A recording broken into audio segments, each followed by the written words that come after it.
Hi friends, माझं नाव चैतन्य पत्की आहे आणि welcome back to my YouTube channel. आपण या व्हिडिओमध्ये ॲनालिसिस करूया. मी ट्रिब्यूट देणार आहे, कोणाला ॲनालिसिस करिअरचं नाही करणार आहे. सॉरी, माझी ती सवय नेहमीची. जेम्स अँडरसनला, ज्यांनी रिसेंटली त्याची रिटायरमेंट अनाऊन्स केली टेस्ट फॉर्मॅटमधनं. आता तो इंटरनॅशनल क्रिकेट इंग्लंडसाठी खेळणार नाही. त्याने ॲक्च्युली डिसाईड नाही केलं आहे की तो लँकेशरसाठी रिमेनिंग काउंटी सीझन खेळेल की नाही. बट एनिवेज त्याचं इंग्लंड करिअर ॲक्च्युली संपलं आहे आणि मी तर म्हणतो की त्याला फोर्स केलं गेलं आहे की त्यांनी रिटायर होऊन जावं, कारण सिलेक्टर्सला ॲशेससाठी नवा स्क्वॉड बनवायचा आहे. बट माझ्या मते हा चांगला डिसिजन नाही आहे. आणि ज्या प्लेयरनी तुमची 21 वर्ष सेवा केली देशाची, त्याला तुम्ही त्याच्या ओन टर्म्सवर रिटायर होऊ देत नाही आहे, याच्यापेक्षा लज्जास्पद काही गोष्ट ठरणार नाही आहे. बट मी या व्हिडिओची सुरुवात निगेटिव्हिटीने नाही करणार. मी इंग्लिश व्हिडिओमध्ये जेम्स अँडरसनला ट्रिब्यूट देताना पण असंच सांगितलं की हे जेम्स अँडरसनचा करिअरचं ॲक्च्युली एक सेलिब्रेशन आहे. सो मी त्या व्हिडिओवर त्याला का रिटायर करण्यामागे फोर्स करण्यात आला हे मी नंतर सांगेल. बट आपण त्याच्या करिअरला ट्रिब्यूट पे करू. त्यांनी त्याचं डेब्यू केलं होतं 2003 साली झिम्बाब्वे विरुद्ध आणि 2024मध्ये त्यांनी रिटायरमेंट त्याला घ्यायला लावली. सो 21 वर्ष as a fast bowler test cricket खेळणं हा काही जोक नाही आहे. आणि डिस्पाईट द फॅक्ट दॅट पुष्कळ लोकांना माहिती असेल, काही लोकांना माहिती पण नसेल की 2015पासून जेम्स अँडरसन ODI आणि T20 खेळत नाही. इंग्लंड क्रिकेट बोर्डाने 2015च्या वर्ल्ड कपनंतर ज्या वेळेला इंग्लंडला लज्जास्पद हार मिळाली होती, त्यावेळेला डिसाईड केलं की व्हाईट बॉल फॉर्मॅटमध्ये स्टुअर्ट ब्रॉड आणि जेम्स अँडरसनला आपण सिलेक्शनसाठी कन्सिडर करणार नाही आहोत. सो या पण एक चांगली गोष्ट झाली की 2015 ते 2024 हे 9 वर्ष त्याच्या करिअरचे जे शेवटचे होते, जेम्स अँडरसनने एकदम खूप मस्तपणे इंग्लंड क्रिकेटची सेवा केलेली आहे. ही ज्या पण वेळेला आपण जसं म्हणतो की that he use to make the red cherry talk, जसा बॉल जेम्स अँडरसन म्हणतो तसाच बिहेव करायचा, इनस्विंग करायचा, आउटस्विंग करायचा, सीम करायचा. आणि पुष्कळ लोकांचा हा गैरसमज आहे की जेम्स अँडरसन ॲक्च्युली फक्त इंग्लंड काय म्हणतात त्याला की होम टाऊन बुली आहे. इंग्लंडमध्ये फेवरेबल कंडिशन्स मिळतात त्याच वेळेला जेम्स अँडरसन चांगला परफॉर्मन्स करतो. बट मी अशा लोकांचं ॲक्च्युली ओपिनियन हे एकदम चुकीचं आहे. माझ्या मते त्याच्या लॅटर स्टेजेस करिअरला जेम्स अँडरसननी सबकॉन्टिनेंटमध्ये पण त्याला रिइन्व्हेंट केलं. आणि ही जेम्स अँडरसनची जी लर्निंग डेडिकेशन आहे, क्राफ्ट आहे, त्याला सलाम आहे की ॲक्च्युली तो त्याच्या later stages of the career पण त्यांनी रिलेव्हंट राहायचा प्रयत्न केला. रिव्हर्स स्विंगचा आर्ट त्यांनी सबकॉन्टिनेंटमध्ये मास्टर केला. ज्या पण वेळेला आणि तो विकेट नव्हता घ्यायचा त्यावेळेला एक एंड सबकॉन्टिनेंटमध्ये पण तो बांधून ठेवायचा, जेणेकरून बॅट्समनला सफोकेट व्हायचं आणि बाकीचे बॉलर्स दुसऱ्या एंडला येऊन विकेट घेऊन जायचे. बट काय फॅन्टॅस्टिक करिअर जेम्स अँडरसनचं होतं. जेम्स अँडरसनकडे रेकॉर्ड आहे की भारतामध्ये टेस्ट क्रिकेटमध्ये एनी व्हिजिटिंग फॉरेन बॉलर्स सर्वात जास्त विकेट जेम्स अँडरसनच्या नावावर आहे. सो मी जसं सांगितलं की testament to his ability to reinvent himself. Reverse swing पण त्यांनी शिकलं, एक एंड होल्ड करणं पण त्यांनी शिकलं आणि इंग्लंडमध्ये तर तो अक्षरशः ऑपोजिशनची वाट लावून टाकायचा. खूप मस्त बॉलर होता. ज्या वेळेला कंडिशन्स इंग्लंडमध्ये त्याच्या विपरीत होतात त्यावेळेला पण तो विकेट्स घ्यायचा.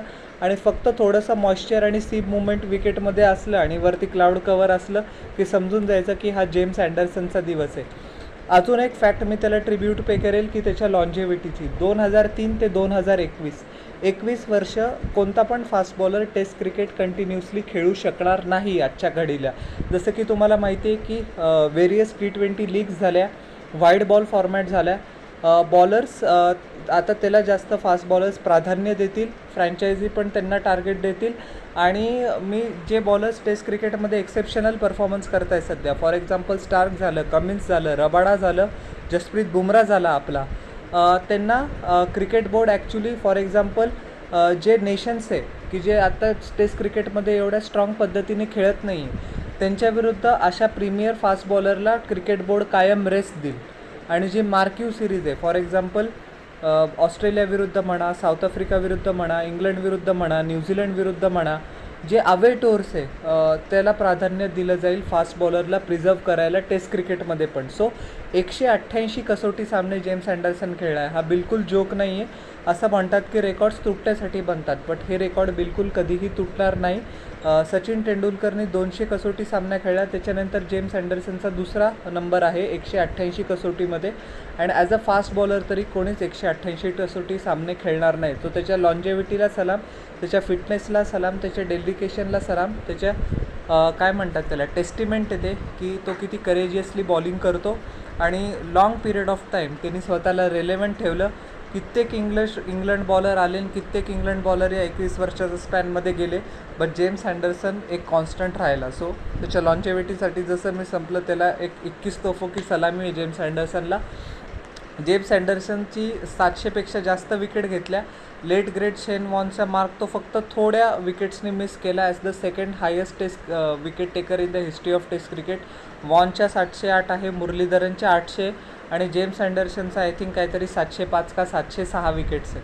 बट एनिवेज जे डेडिकेशन जेम्स अँडरसननी टेस्ट क्रिकेटला दाखवलं आहे त्यांनी फ्युचर जनरेशन जे करंट जनरेशन फास्ट बॉलर आहे आणि येणारी पण फास्ट बॉलरची नवी पिढी आहे त्यांना ॲक्च्युली त्यांनी एक आदर्श सेट केला आहे की लॉंगेस्ट फॉर्मॅट ऑफ द गेमनीच तुमची लेगसी डिसाईड होते.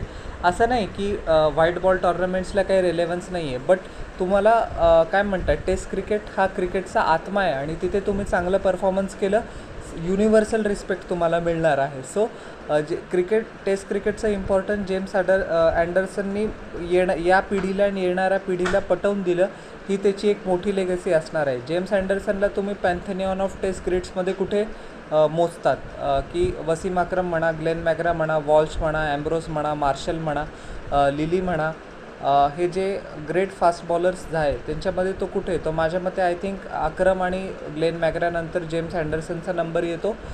पुष्कळ लोक म्हणतील वॉल्श, मार्श काय म्हणतात त्याला ॲम्ब्रोसचा पण नंबर लागू शकतो, बट आय थिंक लॉन्जेविटीसाठी मी जेम्स अँडरसनला ग्लेन मॅग्रा आणि वसीम अक्रम नंतर नेमेल. So one of the greatest fast bowlers to have ever played the game आणि माझ्याकडनं त्याला दिलसे सल्यूट आणि दिलसे सलाम. आणि जेम्स अँडरसन पुढे काही पण करो त्याला फ्युचरसाठी खूप खूप शुभेच्छा. सो तुम्हाला माझं जेम्स अँडरसनला ट्रिब्यूट कसं वाटलं हे न चुकता खाली मला कॉमेंट सेक्शनमध्ये सांगा आणि माझ्या यूट्यूब चॅनलला लाईक, शेअर आणि सबस्क्राईब करा आणि बेल आयकॉन प्रेस करा पुढच्या नोटिफिकेशनसाठी. आपण भेटूया नेक्स्ट व्हिडिओमध्ये. Till then everyone, bye.